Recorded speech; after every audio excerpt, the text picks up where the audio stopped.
more physical activity. Regular physical activity can also lower your blood pressure and improve your cholesterol levels. Um, so those things sort of fall right in line with those types of diseases. Let's also talk about type 2 diabetes and metabolic syndromes. Regular physical activity can reduce your risk of developing type 2 diabetes and metabolic syndrome. Metabolic syndrome is some combination of too much fat around the waist, high blood pressure, and high density lipoproteins, cholesterol, high triglycerides, and high blood sugar. So exercises sort of helps our bodies to sort of regulate those levels to avoid us the risk associated with developing type 2 diabetes or having a heart attack or having a stroke. So that's the importance of participating in physical activity. Now, the guidelines and recommendations suggest that we should aim for 150 minutes of physical activity a week. 150 minutes, all right? So over the course of 5 days, that would equate to 30 minutes a day. All right.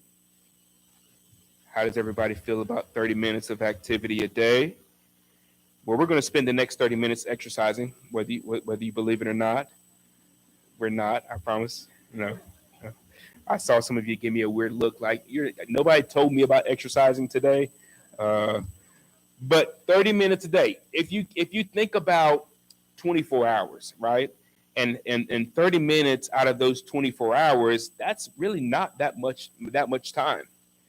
Think about the other things that we spend 30 minutes doing, right? Watching TV, reading a book, going to the grocery store, whatever. Does that count? Going to the grocery store? Well, any kind of movement counts. I will say that, right? But when we talk about physical activity, we talk about increasing activities that increase your heart rate. But we'll talk more about what counts and what doesn't count in just a second. Let's talk about infectious diseases. Physical activity may help reduce the risk of serious outcomes from infectious diseases, including, of course, COVID-19, the flu, and pneumonia. Studies have shown that people who are not physically active or are involved in physical activity by the standards that would be considered minimum, okay, they have a higher risk of hospitalizations, a higher risk of death as it relates to COVID-19 and the flu and pneumonia. Let's talk about cancers. It says being physically active lowers your risk for developing several common cancers. All right, those included but not limited to bladder, breast, colon, and lung cancer. If you are a cancer survivor, getting regular physical activity not only helps give you a better quality of life, but also improves your physical fitness. Strengthening your bones and muscles. Everybody has those, right? Raise your hand.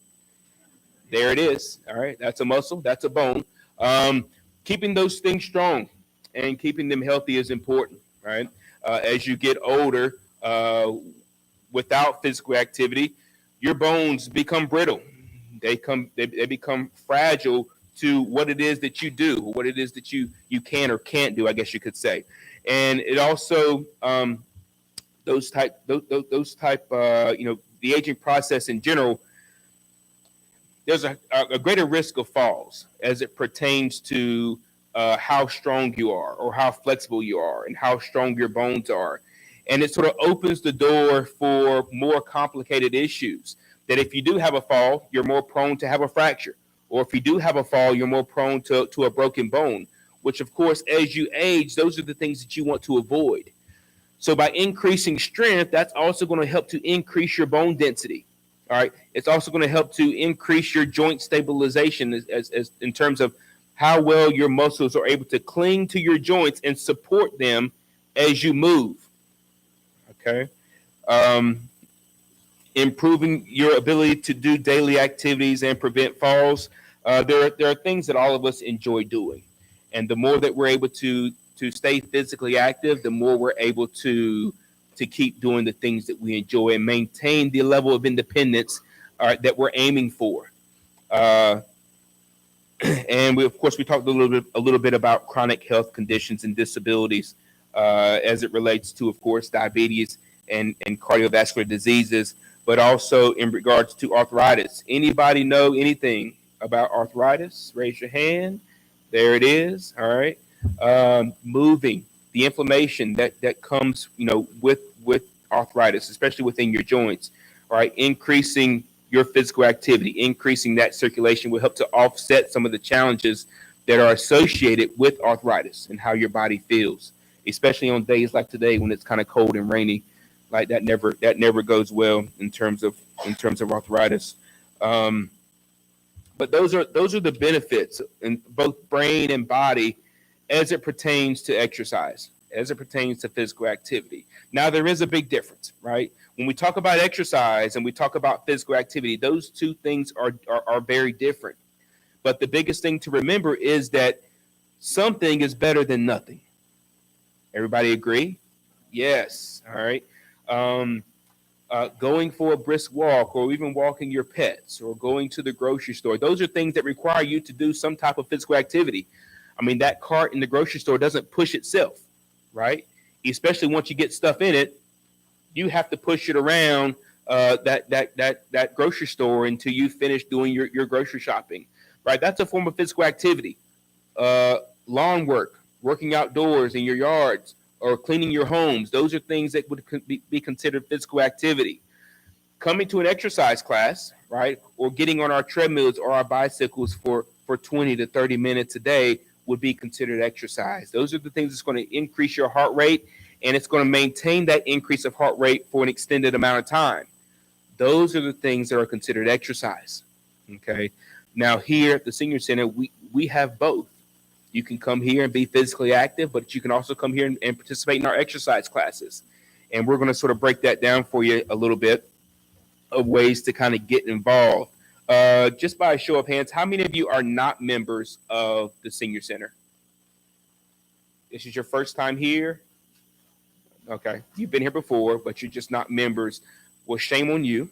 All right. This by far is the greatest show in Moore County. Okay.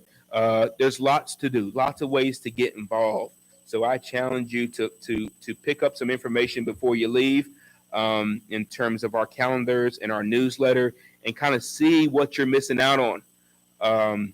But in terms of just participating in any general activity that we have, that's recreational, the walking around the track, our shuffleboard or cornhole downstairs in the rec areas, our puzzles, the card games, board games, the sewing, the knitting, the cooking classes, those things don't cost you anything. Okay, you can participate. You don't have to pay to register, I guess I should say. You can register at the front desk.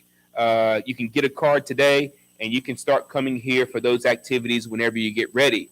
The exercise portion of what we do here is a little different. In order to be a part of our exercise program, you do need a doctor's note.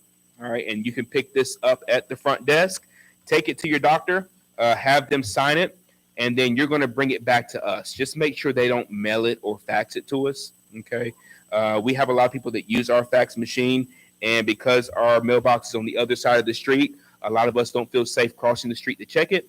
So your letter, if it comes to the mail, may stay over there for about 2 weeks before somebody brings it in. Okay, so make sure you get it in hand. And then you call me. My name and number is on the bottom of the sheet. You call me and say, hey, Chris, I got my doctor's note. I'm ready to start exercising. And then I'm going to make an appointment for you to come in, and so we can do your orientation. Your orientation consists of you coming in to see me. I'll make sure you're in the computer, that you have a card, and then we'll talk about your medical history, your limitations, and ways that you can get involved with our exercise programming that's going to keep you safe, given the limitations we just talked about. We'll go over exercise equipment. I can show you how to use that safely and effectively. And we can also talk about exercise classes that we have on the schedule. But to come here and exercise, most of our exercise activities are only $2 a day. So if you come and you exercise, you want to ride the bicycle inside the fitness room, it's $2. If you want to take a class, you don't have to pay again. It's only $2, right? So it's $2 per day. It's not $2 per thing that you do. Does everybody understand that? It's the best deal in Moore County. I can tell you that by far. Okay. $2 a day is going to allow you to participate in any amount of exercising here at the senior center as you want. As long as you're out of here by 5 o'clock on Mondays, Wednesdays, and Fridays, and as long as you're out of here by 7 o'clock on Tuesdays and Thursdays, we're happy. But you can't stay the night. Okay. But in terms of, so the fitness room has lots of equipment: treadmills, bicycles, steppers, ellipticals, strength machines. And again, it's my job, and also Carol, we try to sort of help individuals with understanding how to use that equipment and use it effectively. If that means us typing you up something or making some notes that you have it in front of you whenever you come here to exercise, if that's going to help you stay committed to exercising, then that's what we'll do. But it's our job again to show you that equipment so that you understand what to do and how to do, and how to, so that it can benefit your body and your brain, like we just discussed. The exercise classes that we have take place downstairs. There's a calendar at the front desk that lists classes Monday through Friday. There's several classes a day. On that calendar, you'll see the days, the times, and the class. If you flip it over, you'll see the names and the descriptions of those classes that are listed on the front side. There's a class for anybody and everybody, something that everybody can benefit from. I know Carol teaches a class on Mondays and Wednesdays at 11 o'clock that's called Sit and Stretch. That's super popular. My class on Tuesdays and Fridays at 11, which is called Silver and Fit. That class is also pretty popular. The folks that come to Carol's class kind of also come to mine. But those are great ways. If exercising is new to you, those are great ways to sort of start an exercise class and feel good about doing it. You're not going to come to class and leave class feeling like, you know what, I need to go home and lay down. That's not our goal. All right. Our goal is to bring you inside the classroom, let you stand in your chairs, and then jump off when we say on the count of 3. No, that's not true. Okay. Our job is to bring you in and teach you how your body is supposed to feel when exercising, to reap the benefits without you having to put too much thought into it. Right. As instructors, we tell you what to do. We tell you how to do. We tell you how many times to do. And all you have to do is just pretty much follow us. Now, I will tell you this. There's always a few in class that have a hard time following us doing exactly what it is that we do. And that's okay. That's part of your brain and your mind trying to communicate and get on the same page. That's another important part of coming to class. That when I stick my right hand up in the air and everybody else sticks their left hand up, guess what? It's okay. Not a big deal. All right. As long as you move something, that's all that we care about. Okay. But we do try to challenge you in ways that gets your brain to thinking about what it is that your body is doing in space. And sometimes there's some laughing and giggling involved. Okay. But there's also classes at the 10 o'clock hour. Most days of the week are classes that are a little bit more intense, that are all standing, or sometimes we get on the floor. But again, there's on the calendar, there's classes for everybody. We have yoga on Tuesdays and Thursdays. Carol does a retro beats class on Tuesdays at 9. So there's something for everybody to do, right? Endurance wise, strength wise, flexibility and stretching, balance. Balance is super important. We do a lot of balance in my class on Tuesdays and Fridays. If that's something that you want to work on, I encourage you to get your doctor's note signed and come see me on Tuesdays and Fridays at 11. Lots of stretching and flexibility, again, in Carol's class on Mondays and Wednesdays at 11. And then the chair yoga and the floor yoga is also on Tuesdays and Thursdays as well. Okay. But it's important that before you do any of that, you get your doctor's note, you give me a call, and we can discuss what options are best for you, given your medical history. All right. I'm going to introduce Elaine to you and let her talk about our evidence-based programming.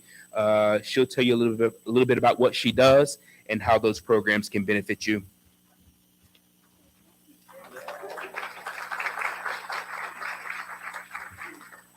Good morning. I'm Elaine Yamato, and I'm just going to talk about, we have 2 evidence-based health programs here at the Senior Center. The first one I'll talk about is Walk with Ease, and I just finished it. It's a walking class, but it's good because we meet 3 times a week for an hour each day for about 50 minutes to an hour, and it's for 6 weeks. So if you come to the class, it gets you into that habit of coming to a class, doing something 3 times a week. And I try to encourage you on the off days to, just go out, walk around the house. A lot of people that take that class are people that haven't been doing anything, that were either laid up by being sick or being a caregiver, or they had surgery, so they want to get back into something. So the Walk with Ease is a nice gradual introduction into getting back into activity. Sometimes they look at the classes, and I think a lot of people feel intimidated when they go into like Chris's class or Carol's class, because everybody seems to know what they're doing. So the Walk with Ease tends to be a little bit smaller, and yeah, and we just go and we walk, and it's all individualized. It's for you. You always stay within your wherever you are. It doesn't matter if you can only go halfway around the track. That's fine. If you can go 3 times, it doesn't matter. And I tell them it's not a race. We're not competing against each other. We're just out there to get out there and walk. So it's a really basic class where we just walk, I get people to walk, I help them to walk. We do stretching. Stretching is a big thing about, especially if you haven't worked out. We stretch our muscles. We stretch 2 times, and then we walk a couple times. It also comes with a book that's yours, and there's exercise in it. The stretching exercises that we do are in the book. And after a while, we start to do strengthening exercises, because if people haven't been active for a while, they start to lose some of the strength. So we very gradually start to strengthen up our muscles.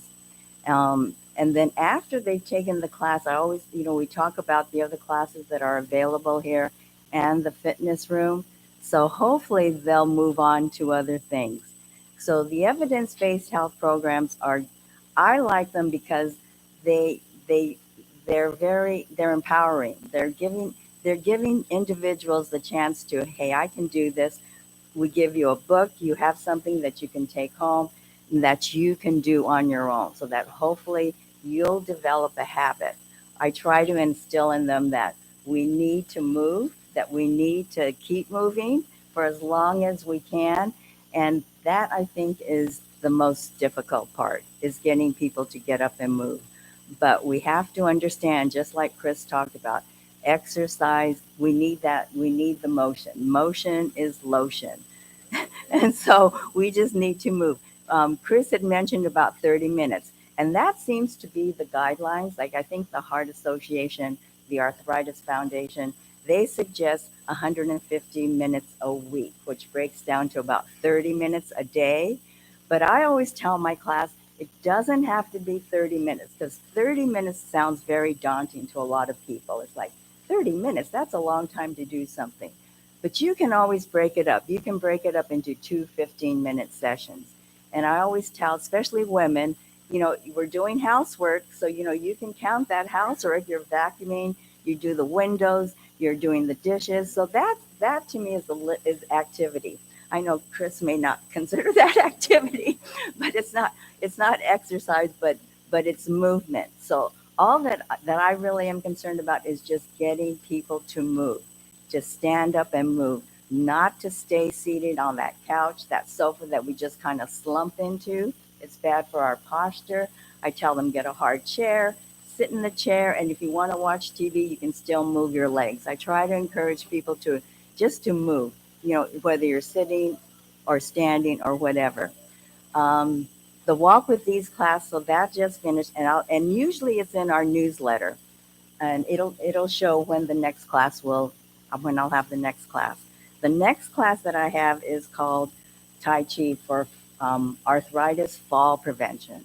So Tai Chi, it's also recognized by the Arthritis Foundation, and the program that I use is Paul Lamb, Dr. Lamb. He, as a child, had arthritis, so he wanted to do something. So his dad happened teacher, I think he practiced Tai Chi, so he started learning Tai Chi and discovered that, as we talked about, motion is lotion. The more you move, excuse me, the better it is. We get all those fluids in our body moving. That motion really gets it going. So our blood moves, circulates the water, the synovial fluids, and that's what we need, especially when we have arthritis. We want to move everything. You move your knees, we move a little bit of the arms, a little bit of the shoulders. But Tai Chi, I don't know, has anybody ever seen people practicing Tai Chi? Okay. Oh, good. So some people are familiar and some people probably took the class. But Tai Chi is an ancient art form, Chinese art form. So it was created under, in China, their medicine is called traditional Chinese medicine, TCM, martial arts, because it started out as a martial arts.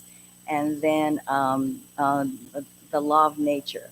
They follow what's called Taoism.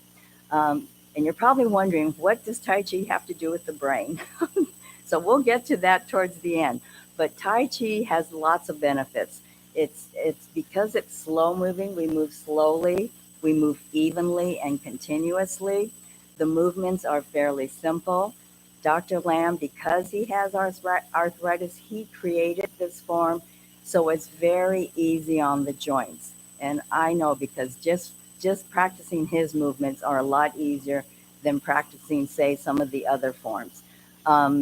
There's about 5 forms that are popular in the US. The most popular is called the Yang form. Then there's a Chen form. There's also a Wu form, a Hao form, and the Sun form. And Dr. Lam uses the Sun form.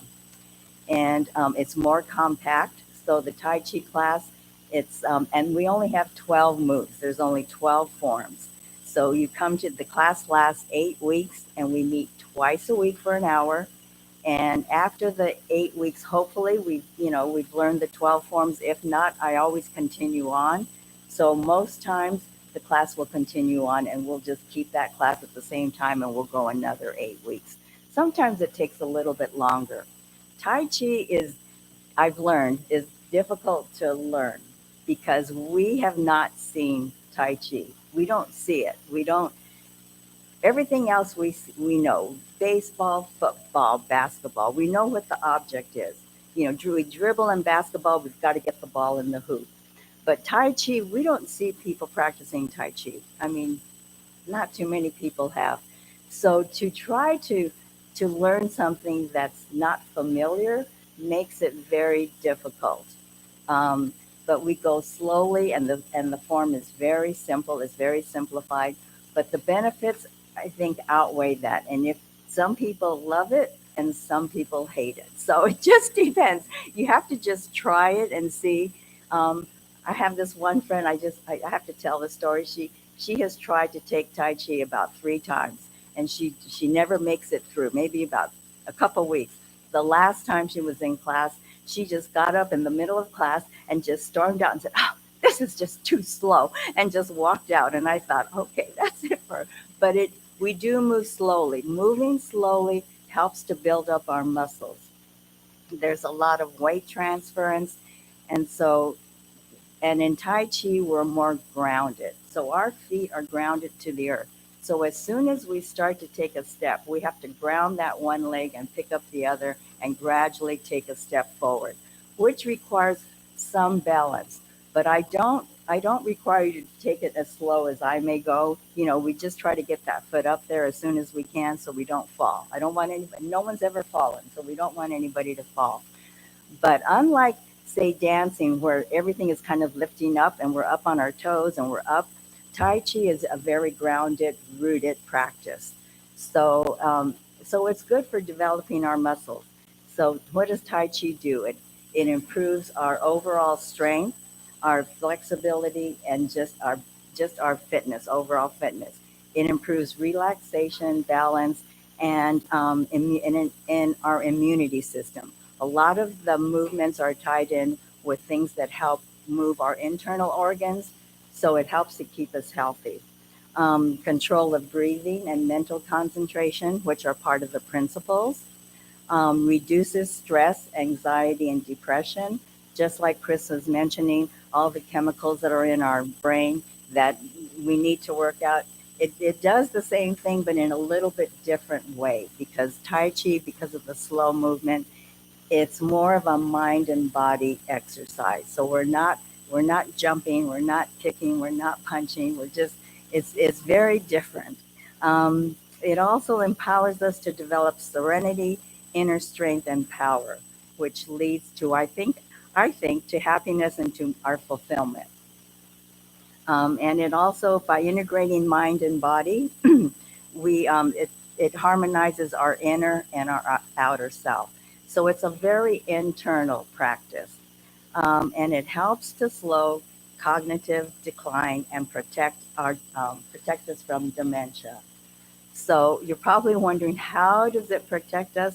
Tai Chi, they have recently, in fact, there were several studies. There were about three, there were a couple of studies in 23, and then there was one actually just recently in January, from the Harvard education.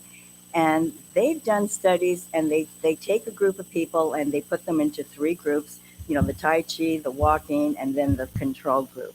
And then they give them this cognitive test, and then they check everything, and then they go 9 months or a year, and then they do the same thing.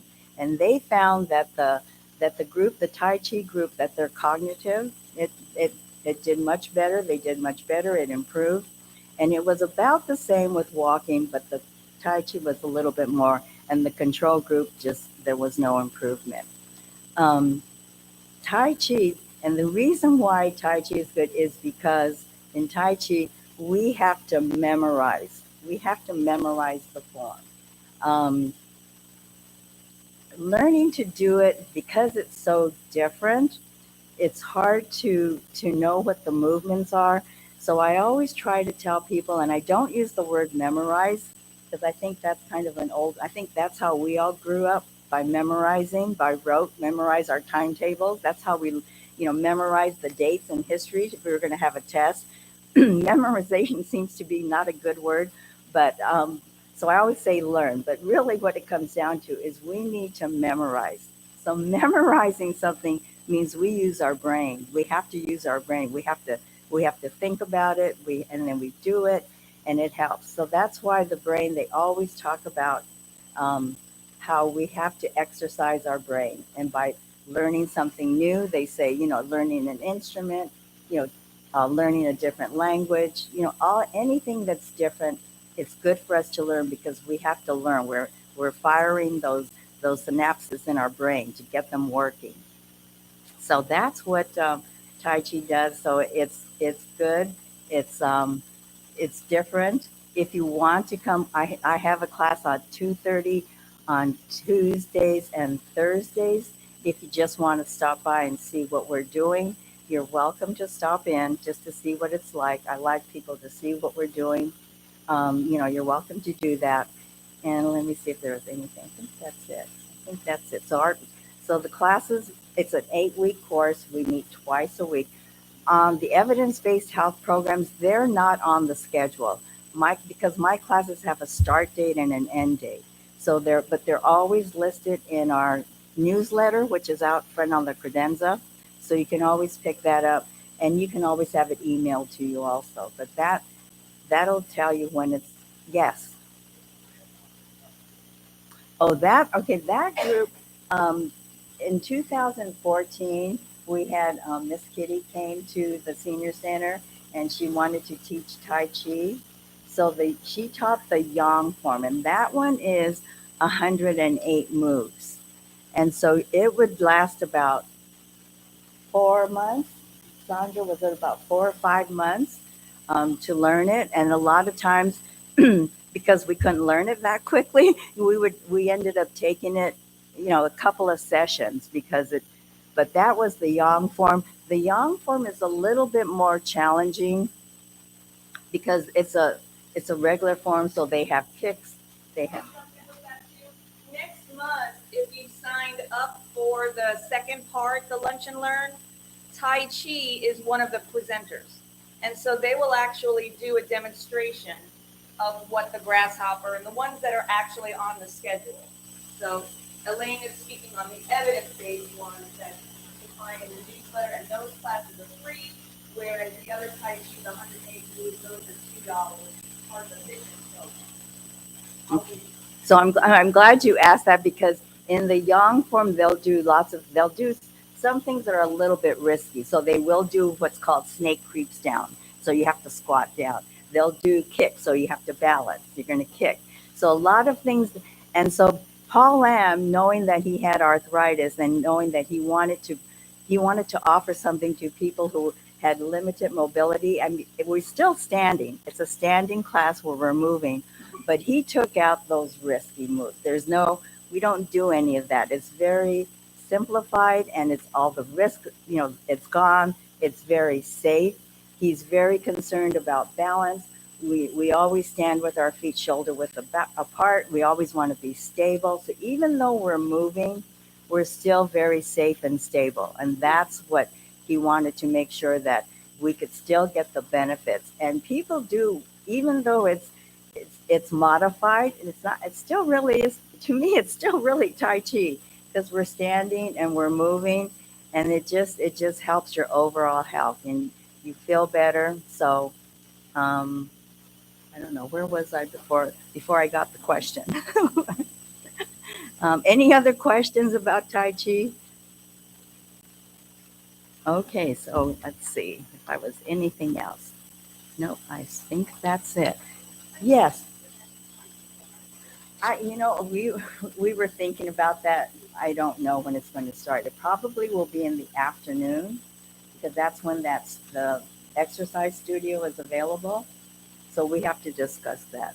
We don't know. It'll probably be I like the exercise studio downstairs, because it's a much softer. The floor is much better. Otherwise, if we're out in other rooms, it's just that concrete, and it is hard on the legs. So that exercise room is good, and it's busy. The exercise room is busy, so there aren't too many time slots available. Did you have a question? Someone else had their hand up. No? Okay. That it? No other questions? Thank you very much. I hope you'll try. Come and take Tai Chi. Thank you.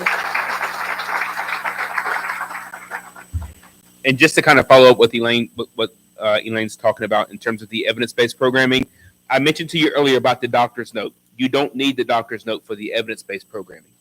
You only need the doctor's note for our classes that are on the fitness calendar and also the exercise equipment. The evidence-based program, you don't need a doctor's note.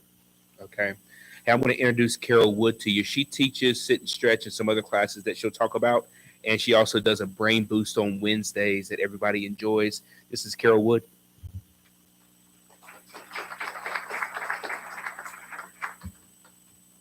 Good afternoon. Didn't know if it was still morning. I'd get out my notes, but I don't have any because I wasn't on your docket. I walked in the back door and I felt. And they said, come talk about Brain Boost. So I will. Chris mentioned that I teach some of the exercise classes, the sit and stretch classes, Monday and Wednesday. It's all seated. You'll feel totally stretched from head to toe when you leave. Can everyone hear me? I also teach a Tuesday morning retro class, the old Jane Fonda grapevines and ham curls and V steps and all that to some fun music. Yes. Well, I was going to say they call me Sarge at night because I yell so much. So I'm trying not to yell. I was the fourth of 4 children. If I didn't yell, I got nothing. So I yell. I also teach a Thursday chair with flair class, which is a bump up from the Silver and Fit. We're still predominantly seated. We do stand for some things. We use weights predominantly, and that's also a good workout. But I think the main reason they reeled me in was to talk to you about Brain Boost. The Brain Boost class is at 10 a.m. on Wednesdays. Those of you who come at 11 downstairs to the sit and stretch right after, I always point out to people, I see some really smart people in here because they went to Brain Boost a minute ago. We come up here at 10 o'clock. You don't need a doctor's note for it. It is also a free class. It's on the fitness schedule. It's about 45 minutes in length. We do a little bit of everything, but the most important thing we do is laugh and have a good time. We do some written work where it might be I've got a pattern written down and you have to complete the pattern. I may have the start of an idiom and you write in the rest of it, like the apple doesn't fall far from the blank. There's no right or wrong. If you can't think of the answers, it doesn't matter.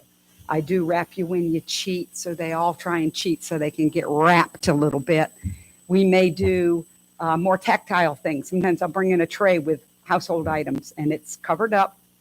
Everyone gathers around at the table and I lift the little curtain and everyone looks at all those items, about 10 roughly, and I give them plenty of time to walk around and remember. And then they go back to their seats. And when I tell them, they write down all of those things that they could remember. And then they think they're off the hook. But while they're writing, I take 2 things away and I say, come back up. Now you go back and tell me what I took away. I've had Lynn come in or guests come in with all sorts of bizarre hats and pins and scarves and shoes. And, and Lynn came in once and spoke all about programs. And everyone's busy listening to Lynn. And Lynn's walking around the room. Oh, we have programs about once a month. And she's dressed just idiotically. But they're not paying that much attention. They're real nice. They're on TV. But then Lynn leaves, and I say, get out your whiteboard.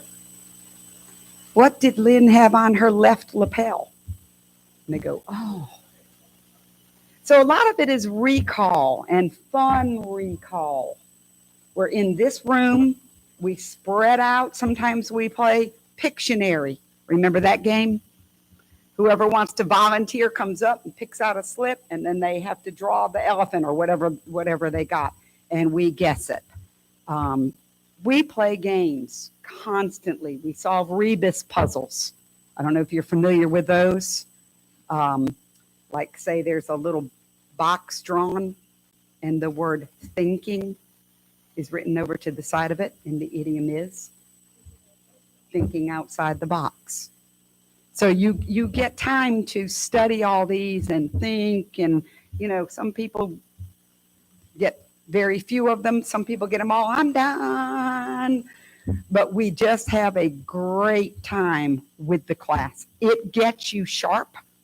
It gets you thinking. We talk about different styles of learning. You may be a visual learner. You may be an auditory learner. You may be a tactile learner. You may be a combination of those. And we discuss all those things. So please come and join us Wednesdays at 10 a.m. up here in this room. Does anyone have any questions about the Brain Boost? One of the ladies calls it Brain Drain. Anyone have any questions about the Brain Boost class? It's just designed to have a good time and to get you thinking and quick recall and just more than anything, having a good time. No questions?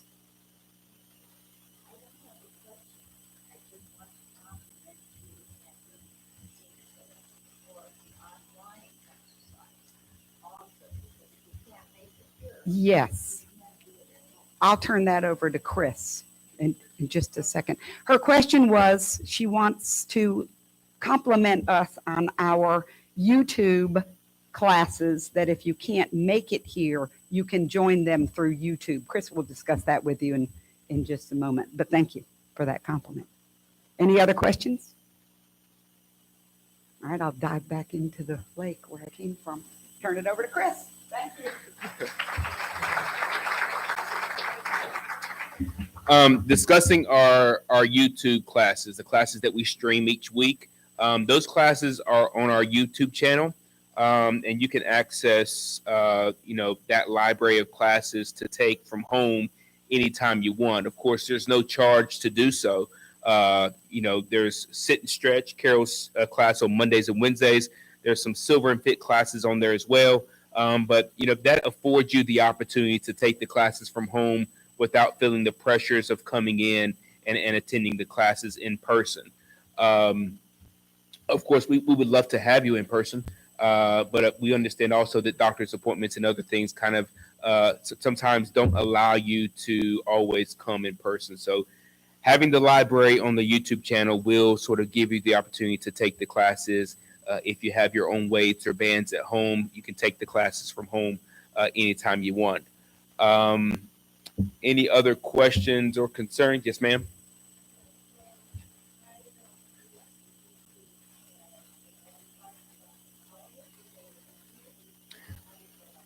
Um, yeah, she wants to know what does the YouTube channel consist of, all right, or how to access it. So on YouTube, we have a channel that Lynn has established that she sort of pre-records or streams events like this, but we also use it to stream our classes, our exercise classes. And the link or the page name, I guess you can call it, is in our newsletter. Yeah.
Not the letter. If you put that in, I'm sure it will come up. Yeah.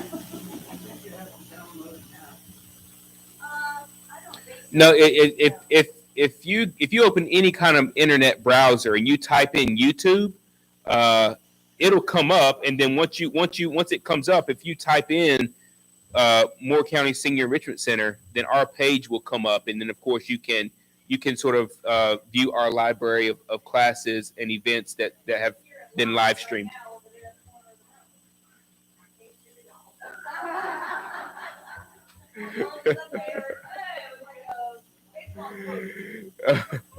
All right, so yeah, that's an easy way to access. Again, if you pick up the newsletter, that information's in there, and it'll kind of walk you through those same steps. Any other questions or concerns? I just want to make a comment. Sure. We attend both a lot of Christian Carol classes, exercise classes, and the classes, we feel a real camaraderie with the participants. Tuesday night, we do taco Tuesday nights, we go out once in a while to taco. Here, in fact. We celebrate birthdays once a month, so we work extra hard to work on the cake we're gonna have. So and you work at your own level, however you want to do. You put in as much to it as you want, or as little as you want, but it really is a lot of fun, and we've really made some good friends with the class. Yeah, the socialization part of what we do here, not just fitness, but everything that the Senior Center incorporates or consists of, the socialization factor is the biggest component, right? Being amongst other people with, common, things that are similar. They're going through things that are similar. They're in the aging process. They want to be involved. They want to be active. Participating with amongst other folks, that's the biggest draw to kind of what we do. Okay. Any other questions related to fitness? Yes, ma'am.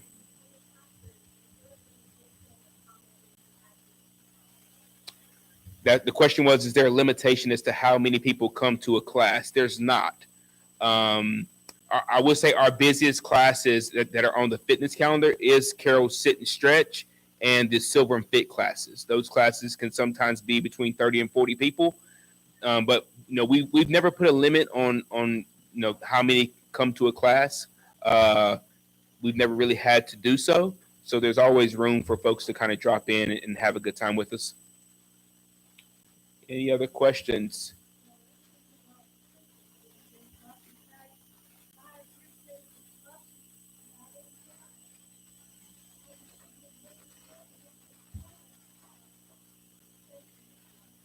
We have transportation department here. That's a whole other type of presentation. I appreciate you saying that, but it's medical transportation, so you have to use the transportation for medical appointments in order for you to use it to come to the senior center. But you can only come in general transportation on Tuesdays and Fridays. So it's a little bit more complicated, but if anybody has any questions on transportation, I'll be in the back of the room. Any other concerns or questions about fitness? All right, after today, all right, this is gonna make it super easy for you. After today, if you ever have questions about anything that's fitness related, okay, it's easy. You don't even have to know my name. Just come in here and say, I want to talk to the guy that works here. Okay. I'm the only one. All right. So, normally I'm around here with a gray sweatshirt on. Today I got the white sweater on. Don't let that fool you. Normally it's a gray sweatshirt, but just let the girls at the front desk know where's the guy here that works here, and I promise you'll find me. Okay. Hey, thanks, guys.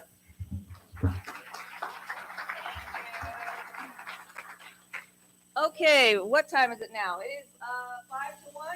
We're going to take a 15-minute break. So a 15-minute break. The restrooms are out the doors and to the left.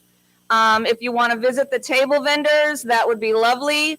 And then we'll come right back here. Van will kick us off for the second part of this lovely Lunch and Learn, which is all about nutrition. So thank you very much.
Hello, everybody.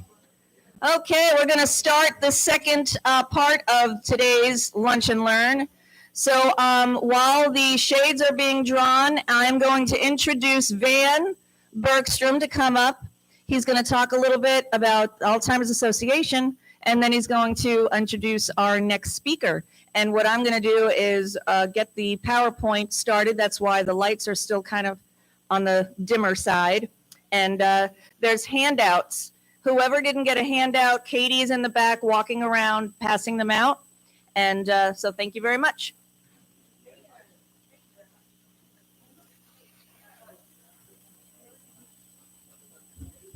Ladies and gentlemen, good afternoon. Yay, just like Chris, good afternoon. And the blinds going down, no napping, please. We will abruptly wake you up. You can't hear me? Yeah, now we know. Can you hear me now? Okay, very good. I'd like to thank the Senior Enrichment Center for providing this wonderful venue for the education that we're experiencing today in partnership with the Alzheimer's Association.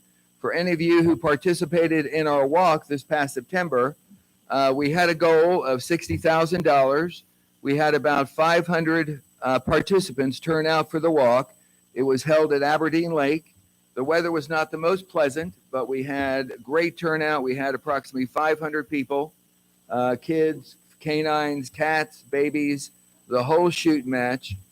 And we surpassed our goal and raised $102,000. So, of course, our next walk next year, we will, our goal is to raise $105,000. So it'll be posted. We'll make a note and have a date of when that new walk will be scheduled. I'm almost certain it'll be back at Aberdeen Lake. We did take the walk around Aberdeen Lake, all 500 participants, and it was a lot of fun. So as our previous speakers this morning, Miss Carol, Miss Elaine, and Mr. Chris identified activity, not exercise, as Chris mentioned, is so important for brain health. You know, we talk about health a lot, but how many times have you had a conversation about your brain health? It's pretty infrequent. And there's risk factors, and we have two major categories of risk factors. They're behavioral and non-behavioral. Can anybody identify by the raise of a hand what a non-behavioral risk factor would be that could negatively impact our overall wellness? Non-behavioral. Genetics, perfect. Absolutely. What's another one? Doing nothing, that would be a behavioral. That's something you choose to do. Climate, absolutely, our environment. Age, absolutely. Non-behavioral, we have no impact dependent upon how long we live, right? Absolutely, that would be a behavioral. Good responses. So the presentation today, and that's going to be a great lead-in, I will introduce, not at this moment. Thank you, ma'am, for being so prompt. Yes, she's ready. I was blessed to meet this young lady and speak with her before we engaged her for the presentation. But also things that we really need to focus in on. And I know sometimes it's very difficult with the lifestyles that a lot of us lead. But different components of brain health. Who can identify something that positively impacts the health of our brain? Exercise, perfect. Whether that's 30 minutes a day broken into 10-minute increments or 15-minute increments, perfect. Because blood circulating through our system, of course, as Chris spoke of, our cardiac system, our pulmonary system, all ends up here. Sedentary lifestyle and desocialization, like we were remanded to during COVID, is a tremendous negative impact on our overall health, to include brain health. A lot of us do crossword puzzles, engaging in different mind, as Miss Elaine were speaking of, in addition to the Tai Chi, remembering, reminiscing. What about smoking?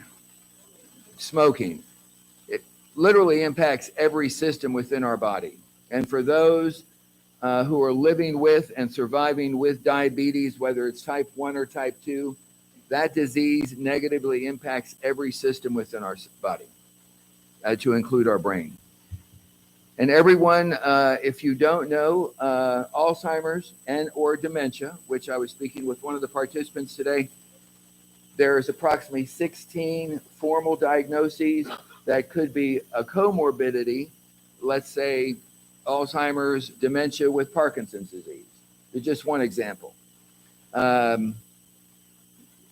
But it is a disease of the brain, and the brain being a muscle, hence the communication in regards to a healthy brain, activity, physical activity, nutrition, exercise, all a component to a healthy brain, lifestyle, healthy you. But when the brain dies, we slowly diminish as well. And for those how many in the room know of someone or cares for someone with the formal diagnoses of Alzheimer's and or dementia? Very good. Recent studies show, we did a study in 2017. When I say we, I was not a participant, but the American Healthcare Association conducted a study in our great United States.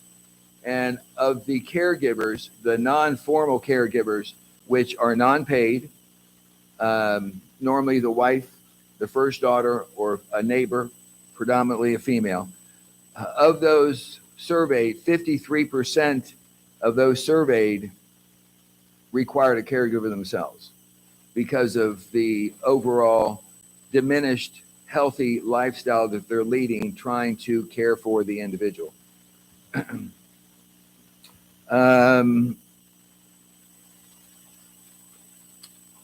We do have some control over what we do, and that's predominantly the behavioral risk factors.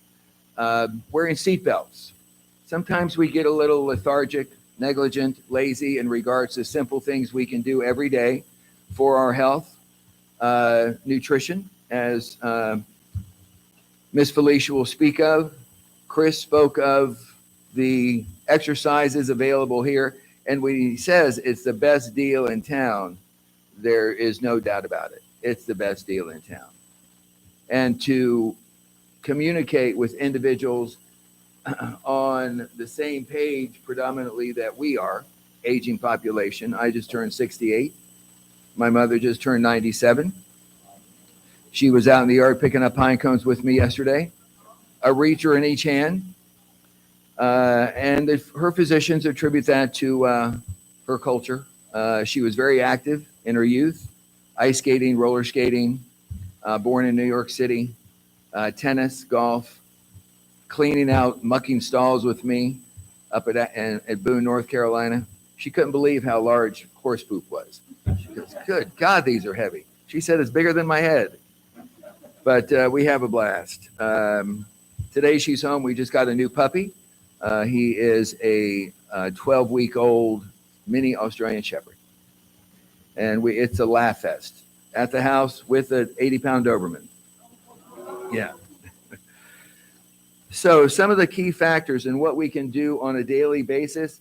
For me, I was recently diagnosed with sleep apnea. I'm following up with my local provider here in Pinehurst. It was a mild sleep apnea. I am on a CPAP machine. I'm going to submit to a new sleep study to see if they can remove the machine. So I'm looking forward to that. And that was taking some of the recommendations from my primary care doctor in regards to what I can do to kind of rejuvenate myself, ensuring that my sleep habits are more consistent. Being smoke-free, taking care of your mental health. It was a great example of how our mental health can be greatly diminished during COVID. And I mentioned earlier the seclusion, the lack of communication, just the overall loneliness, sadness, depression that we realized during that time. Very detrimental to our overall health, including brain health. Being physically active, I'm not going to be redundant and spoke of what Chris and Miss Elaine spoke of, and Miss Carol, they did a tremendous job. Challenging yourself. Sometimes we once again, become a little complacent. Try new things. Try the Tai Chi classes. Eat with the left hand or the right hand, depending upon, what your dominant hand is. Just do things a little, and I don't like the expression out of the box because I don't get it. Where's the box? But just something different. All these things have a potential to increase our overall healthy life and wellness. Your overall wellness continuum includes your environmental health, your mental health, your social health, your physical health, your intellectual health. Okay? And of course, your nutritional health. There's a wonderful non-for-profit organization in our great United States. It is called the International Council of Active Aging. You can find it on YouTube. You can find it on LinkedIn. It's all over social media. It's specifically designed for folks our age and older. There's a 90-year-old who's running a 26-mile triathlon coming up this May. And she is premiered on, and you see her high jumping. She's phenomenal. Yeah. But International Council of Active Aging, the website is icaa.org. Colin Miller is the executive director and president. He does a tremendous job. And it's all, once again, all the information's free. So we are excited to dive a little bit deeper into our overall wellness and what we take into our system to create energy. Because like if you don't put gas in your car, you don't go anywhere, right? If you put the wrong gas in your car or diesel, which I did in my non-diesel car one time because I was not paying attention, it wasn't a good outcome. Same with our nutrition. Based upon our specific needs as an aging population, we just need to care for ourselves better nutritionally. And I'm going to introduce Miss Felicia Everett from Sandhills Community College. She was kind enough to step away for a little bit for her busy academic requirements at Sandhills Community College. She is in her white chef's coat, beautifully done. Got the American flag on her left shoulder, right shoulder, left, very good. And this says what on this shoulder? The American Solidarity Federation. Beautiful. As I'm back at the dementia table, or excuse me, the Alzheimer's table. If you have any questions specifically in regards to Alzheimer's and or dementia, I'm here and I'll be in the back of the room. And with that, I'm going to turn the presentation over to Miss Felicia.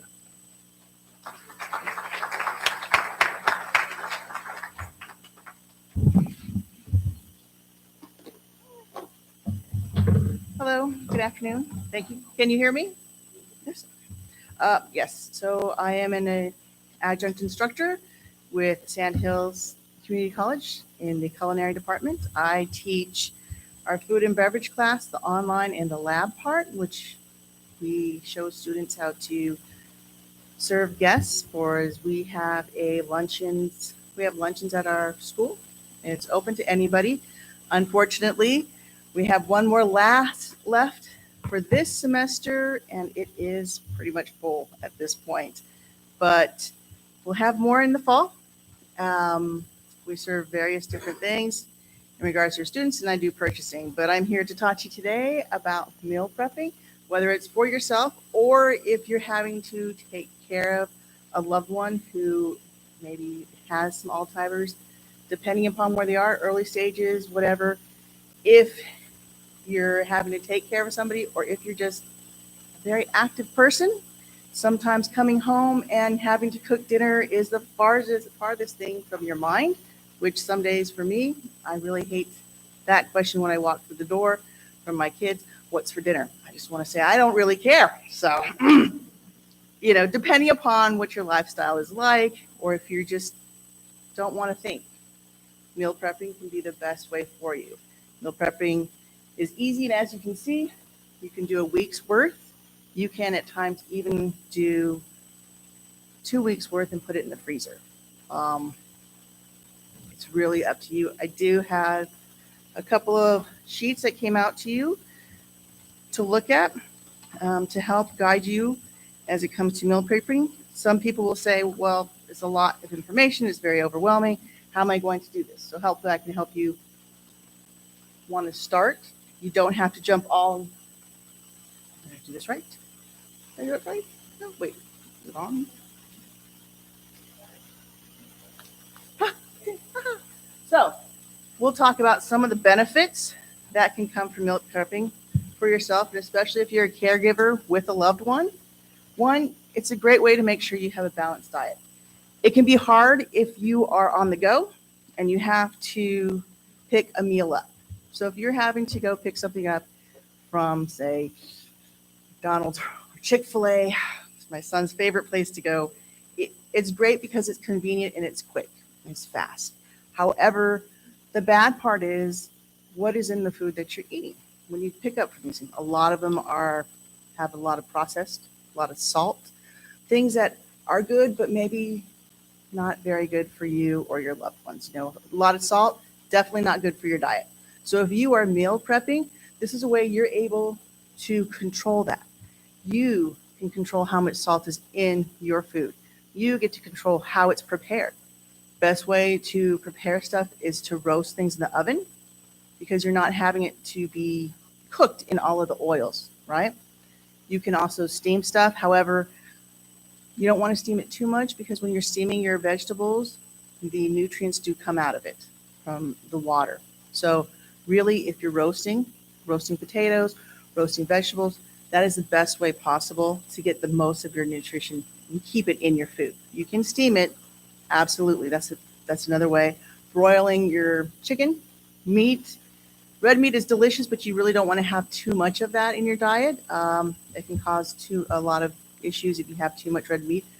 Chicken's very good.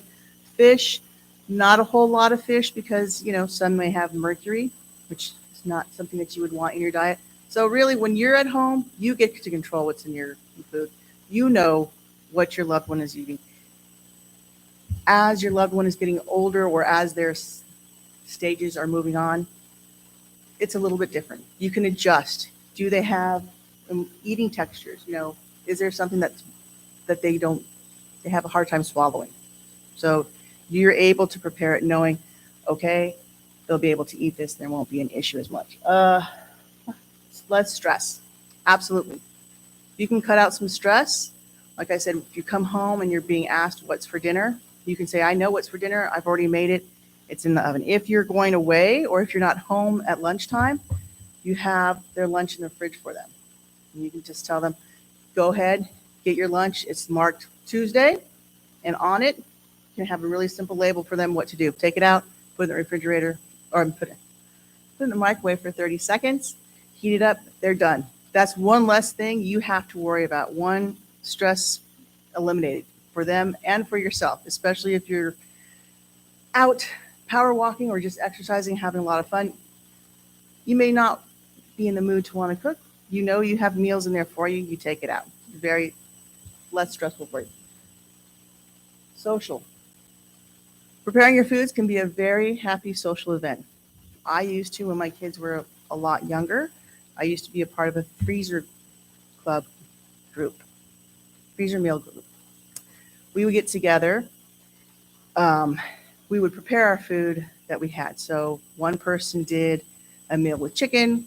One person did a meal with, say, meat. We had 4 people. Each of us did 4 meals, and we cooked enough for the 4 families. We would meet up, we would talk, we would hang out for a little bit, and we would exchange our meals and go home. So it was great for me because I knew I had a meal done, and it was great because I could come home because my husband was deployed at the time when I was doing this. So there were nights where, you know, I was busy with my daughter's ballet or her Girl Scouts club. I could come in and I could prepare it. You guys can do the same thing, but you can get together as a group Say one person's going to prepare breakfast, one will prepare lunch, one will prepare dinner. You guys all get together, make the meals together, box them up. Everybody goes home, say like with a week worth of meals. So you've prepared one meal, but you prepared it, say, enough for 14 servings, and you go home with breakfast, lunch, and dinner. You meet up with your friends. It's that social aspect that you're having. You bring your loved one who you're caring for. They also are still being engaged and they're being social, and it's keeping their brain busy and it's keeping yours as well. Having them cook with you helps them keeping their brain sharp, right? Keeps your brain sharp. Because if you're having a recipe and like one of the ones in here, let's say the recipe serves 4 people, well, you have to do some math to scale it up. So therein, you're having to work your brain, or maybe they love to do math and that was their thing. Let them do it. Let them figure it out. How much do you have to now increase your recipe by? And then have them help you cutting it up. Cutting, measuring, all of these things are stuff that can keep their mind sharp, and it will help them maintain certain skills that they can keep a little bit longer for them. Same for you. Just a little bit more, maybe exercise, not in the big scheme of physicalness, but can still keep you sharp. What do you need? Containers. The containers that I'm going to show you, you can get anywhere. Walmart, Amazon, I think Target, since we're going to have a new Target come up. So this is one, and I'll use these for my son's lunches. This is one where I would use, recently I used it to make pancakes. We made a whole bunch of pancakes on Sunday, and I put 3 or 4, boxed a couple up in the fridge that I had left over, and those were easy breakfast meals for the kids in the morning. And I told my son, hey, breakfast is ready. Yes, ma'am. You can, absolutely. Yes, these are completely microwavable safe. I would just say vent the lid and put it in there. These are absolutely microwavable safe. We have done that before, and you can wash them. They've gone in my dishwasher a couple of times and they're fine. Just I put them on the top rack and they're perfectly fine. You can get these sizes. You can find them anywhere, Walmart, Lowe's, wherever. They're the Ziploc ones. I use these for my son if I want to give him grapes. You could use them as little snacks. I put trail mix in them for my son. You can even make your own trail mix. What you like to eat or what your loved one will eat, put them in here, have it stacked up, and you're good. If you're doing a salad, the biggest complaint I got from my son was that the salad dressing would leak or whatever. So I found these on Amazon. They're still metal containers with a lid. It's a rubber gasket on top, and it perfectly fits. I used it for work. My salad dressing did not fall out of it. We also have, you can get these little 1 ounce ones. Amazon, Walmart has them. I went to go look for them. I couldn't find them, but they did have it there. You can put salad dressing or a seasoning if you know they're not going to be traveling. It's also clear so they can see what's inside. There's also a different option for a container. This one has 2 separations. So if they would want, I think I gave my son rice and chicken, and on the other side, I had snap peas and cut up carrots for him for his lunch. So they're quite handy. And as I said, they are completely dishwasher safe. I've run these through the dishwasher so many times. It's not an issue.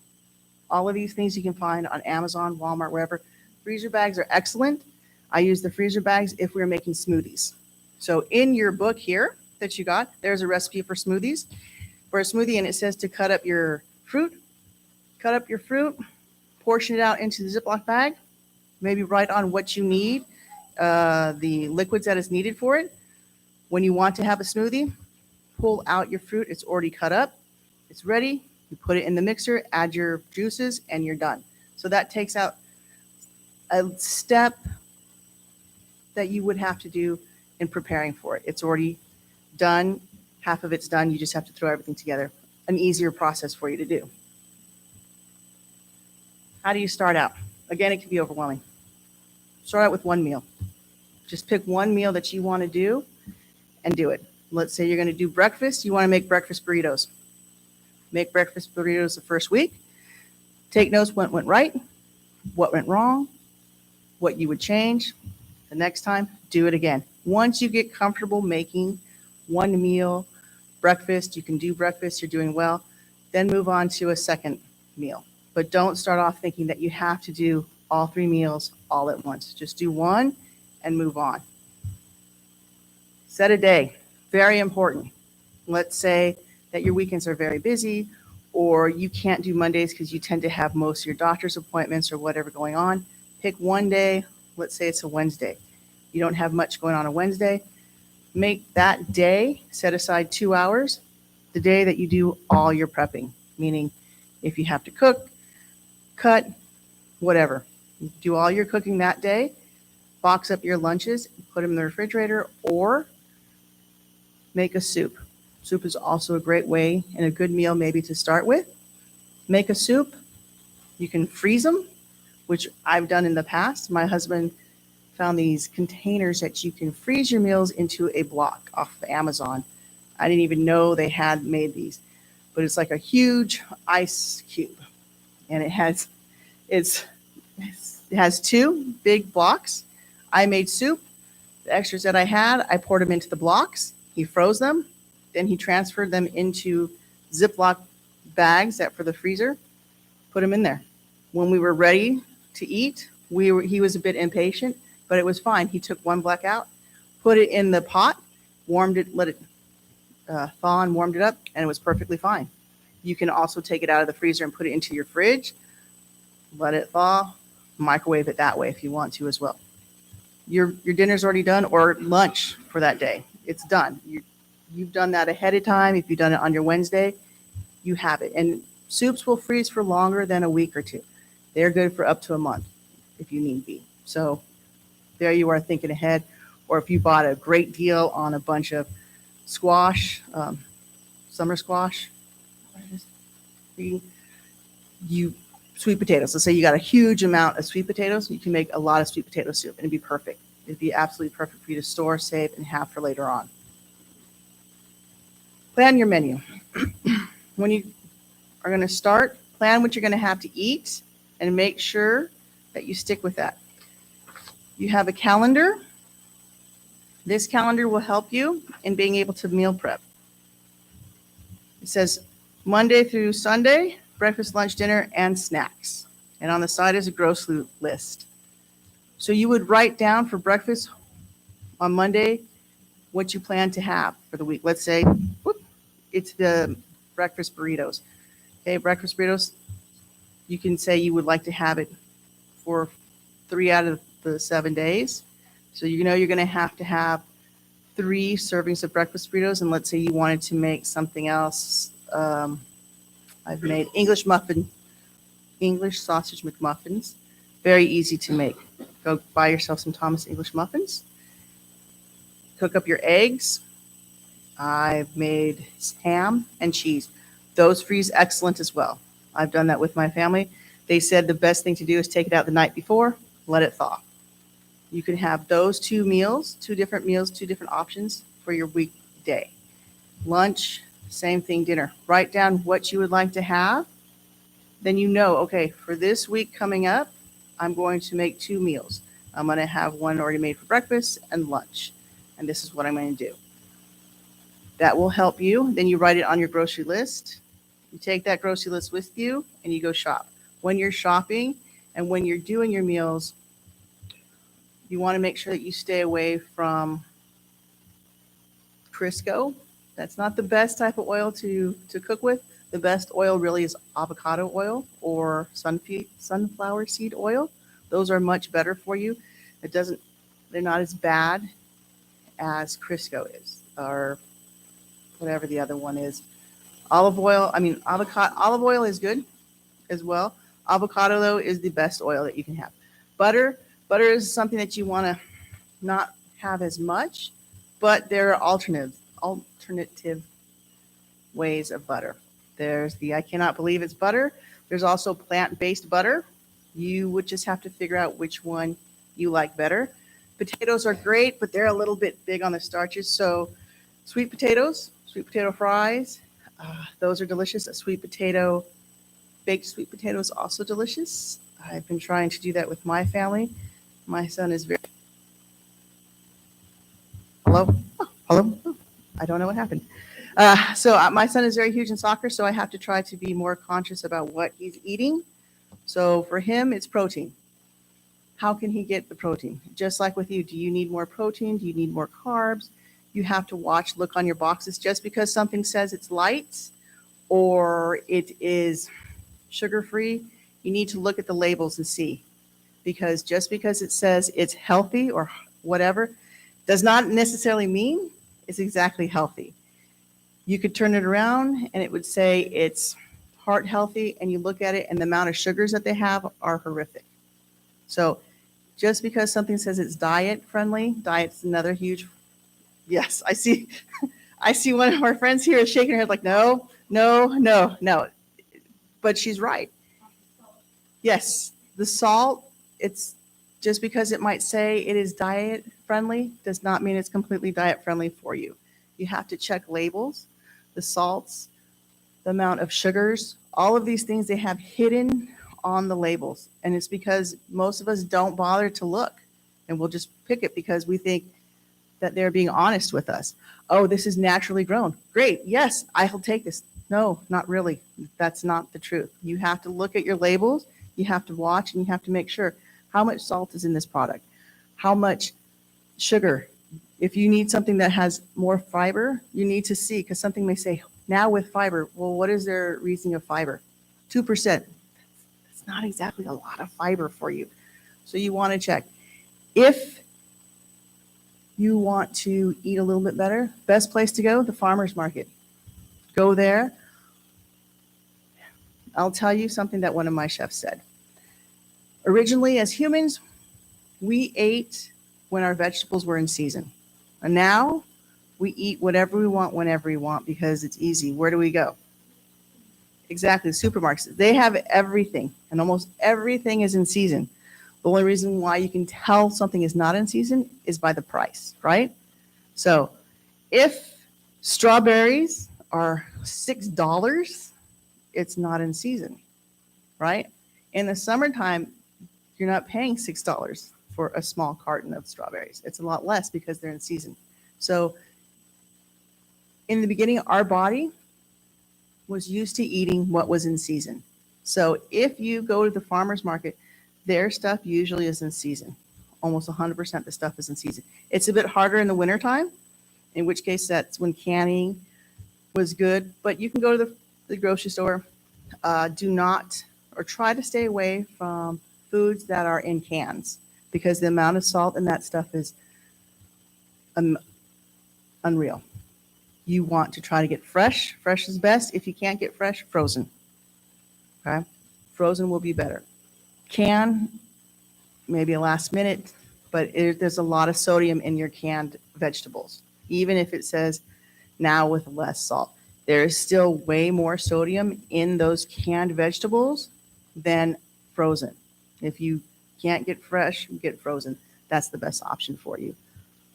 You see? Foods that will prep well, right? This isn't a hardcore, fast, swift, like, yes, you have to stick with this, but these are the things that will work best when you are preparing foods for your meal prep. Grains, pastas, lentils, beans, cooked meat. So do not put raw chicken and think that it's okay in the microwave. You just cook it. Got to cook it first before you do that. Roasted vegetables. And roasted, again, the best, healthiest way for you to cook your food. Fresh cut vegetables, cheese, sauces, dips, fruit, and frozen. Now, some fruits might be a bit harder. Some vegetables may be a bit harder to keep. Tomatoes, they're all right. Avocados, definitely put lime on them or they're going to brown. Same with apples. Apples, you have to use lemon juice or they're going to brown. Bananas are not the best either unless you're going to cut them up and freeze them, because the bananas will start to turn brown right away. There's not really a fast, swift way to fix that, but you can use applesauce as a substitute for butter. There's a recipe, I should have brought it. I made some banana cookies because as what happens when you have bananas, some will go brown. Not because you mean to, it happens. I made some banana cookies. They were wonderful and they didn't use any eggs. And I've heard people say that they've omitted their butter and they just used extra applesauce because the applesauce is a great substitute for butter. So if you're trying to cut back on your butter, you want to make your meals a little bit healthier, put applesauce, especially in your baking. Yes.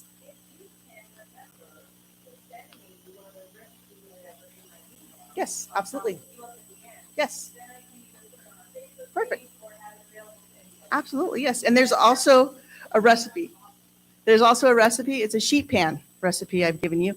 Sheet pan cooking is the best and simplest way to go about it. I do that at home quite frequently.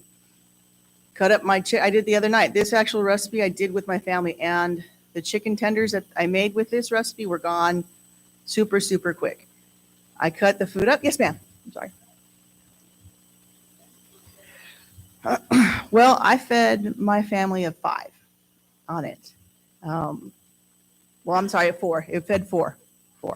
And 2 of those were one healthy 25-year-old and a 15-year-old who plays soccer and has no end to his stomach. So it kept them happy. My choice of vegetable that I used was carrots and broccoli because that is what I had on hand. And sometimes what you have on hand is perfect. That sheet pan recipe I gave you, you can cook that and you can also box up those leftovers and put it in your fridge for a later day. I've done that too with those.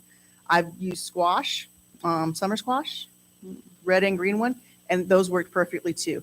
Sheet pan cooking I love because you cut everything, put it in the oven, leave it, you come back and it's done. And that's it. And you're not dirtying a lot of pans. So you're not having to worry about that.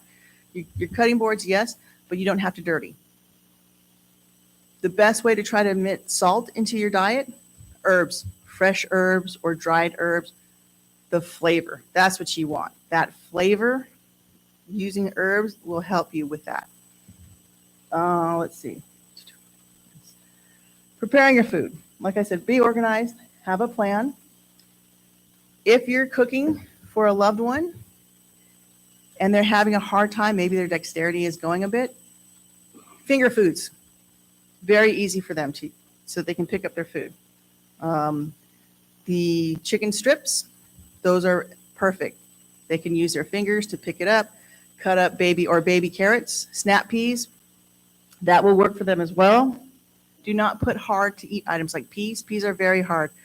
My husband is finishing up nursing school, and so when he read this, he gave me a lot of info to relate. It was a bit overwhelming for me, but one of them was peas. He says, because he used to be a CNA, was peas are very hard for them to pick up. So don't offer that, or corn. Anything that's really small that they have to use, don't use that. It's hard. Broccoli, cut up broccoli florets, cauliflower florets, those things, much more easier for them to eat without struggling. Texture issues, if you have anybody who doesn't like, my daughter does not like to have ground meat. Don't know why, but she says it's a texture thing that she doesn't enjoy it. So because she doesn't enjoy it, I don't make hamburgers for her. It's just a thing. So that's one of the great ways about meal prepping that you can do, is you can address those issues while you're fixing your food. Sauces, dips. If your loved one has to have ranch dressing, make them ranch dressing. That can also help them, as my husband said, because the further they get along in their stages, their appetite will decrease. So sauces are great. Having that little bit of sugar, I know there's sugar in dressing, that little bit of sugar is okay. Ketchup, if you're made chicken strips, let them dip it in that. If you're making French toast sticks for a breakfast, have some syrup for them to dip it in, or try a yogurt dressing, a little bit more healthier for them. Okay, let them dip that into it. It's perfectly fine. Labeling the containers, like I said earlier, with a sticky note, letting them know what's on it, telling them, hey, put it in the microwave for 30 seconds. You're good. These are some examples of ideas that you can use.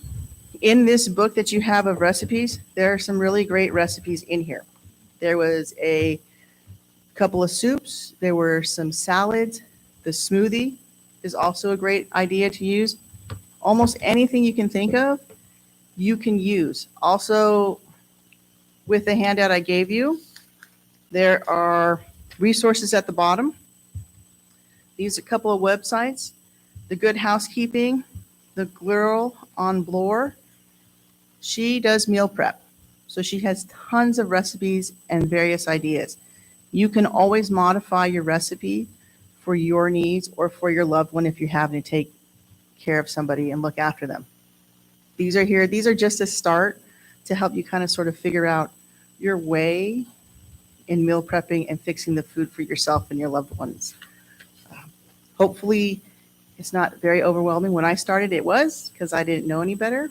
But like I said, get some friends together, go to someone's house, have a big group, help each other. It's going to help you for you. It's less stressful for you. You know, you walk out with a couple of meals for a week or two or longer if you do a soup. It will help you if you are a caregiver. Then you're not having to worry about your loved one who maybe doesn't want to eat all the time or having to pick up food at the last minute and wondering what to feed them or yourselves. So are there any questions? Yes, ma'am. Mhm.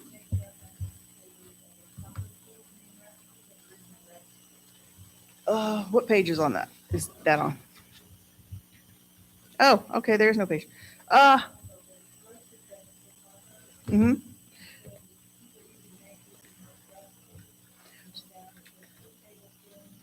So what you can do is you can buy the packets of taco seasoning. I think that's what, yes, I think that is what that is referring to. However, I do make my own at home, cumin.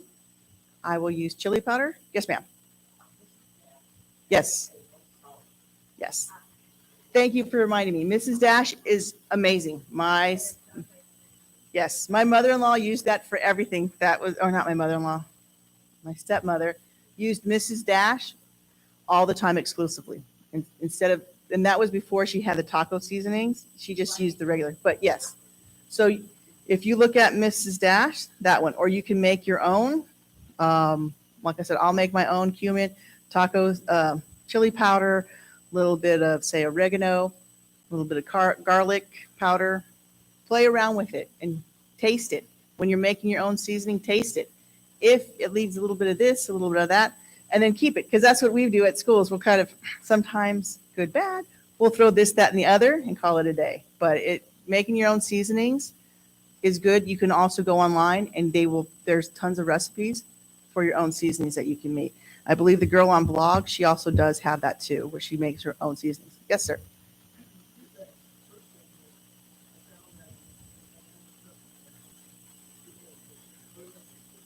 Oh, okay. That's good to know. Yes. Well, usually that goes to more of raw fish, but sometimes our fish will have a little bit of mercury.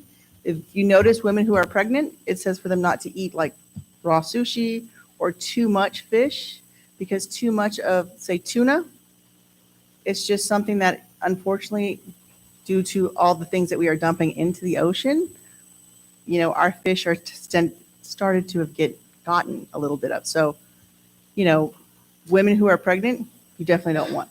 As we're getting older, we don't want to have as much of that into our system. You can still eat fish, just not as much. And also too, not everybody, but maybe those who have gout, you definitely don't want to have a lot of fish. You can have some, but not a lot. It's not the best. Yes, sir.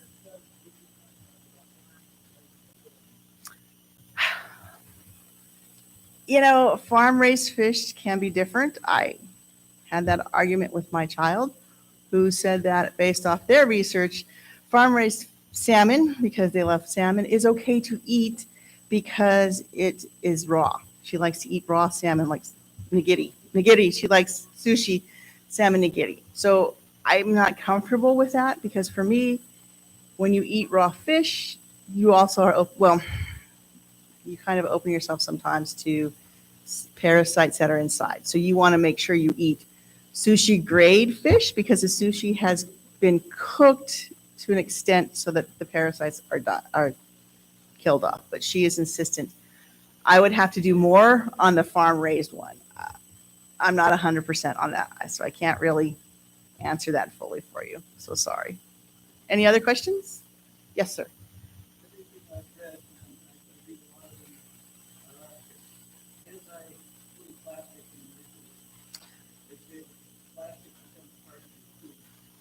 If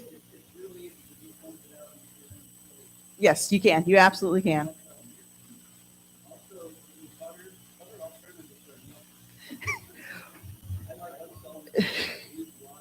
Right.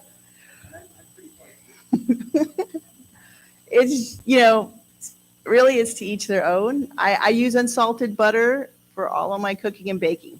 It's what we do at school. It's what I do because I can control the amount of salt that goes in my baking products.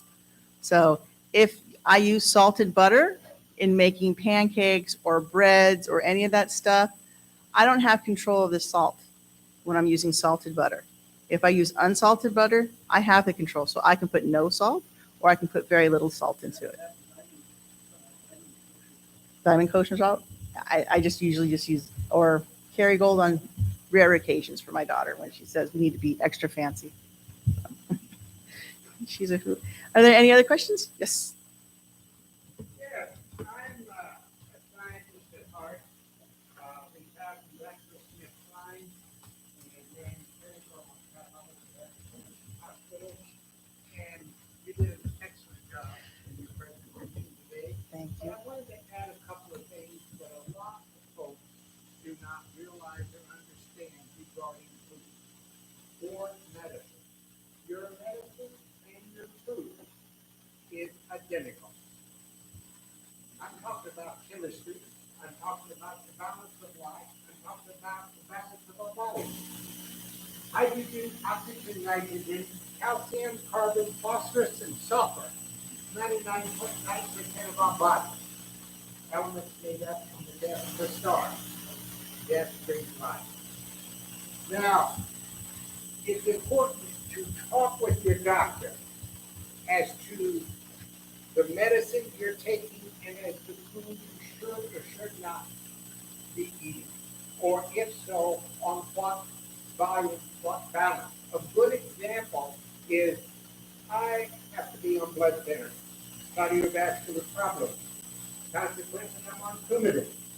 What affects Coumadin? Vitamin K. Where does vitamin K come from? Green. The green, kale, what have you. So, I have known people who ignored, the doctor didn't explain to them, they ignored taking about the medicine. They were taking, just like Doc said, I need to take it twice today, and their diet was all over the place.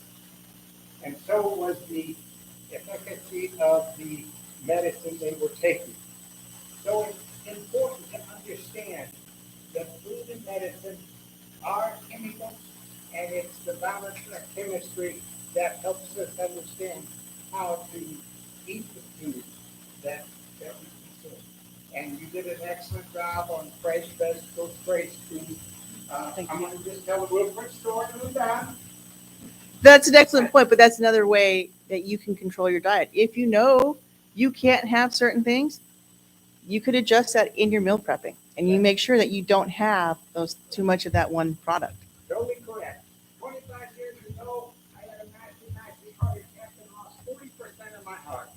I decided not to call it quits. I went back, exercised, listened to the doctor, paid attention to what I ate and eat today. And consequently, we'll be able to this spring and swim, every day. So, life's out there, enjoy it, love it, but let your doctor work with you. Put your doctor to work as to what medicine you're on, what you should eat. Thank you. Thank you. Thank you.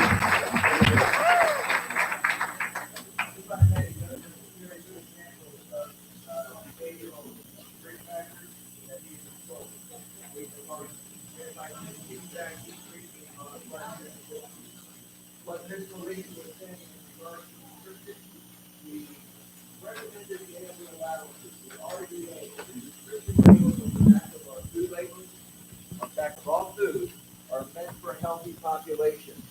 It doesn't include cardiovascular disease. Ooh, you scared me. Sorry. Yes, ma'am. It doesn't include diabetes. So the food labels are great if you're a healthy 25-year-old or someone playing soccer that has no comorbidities.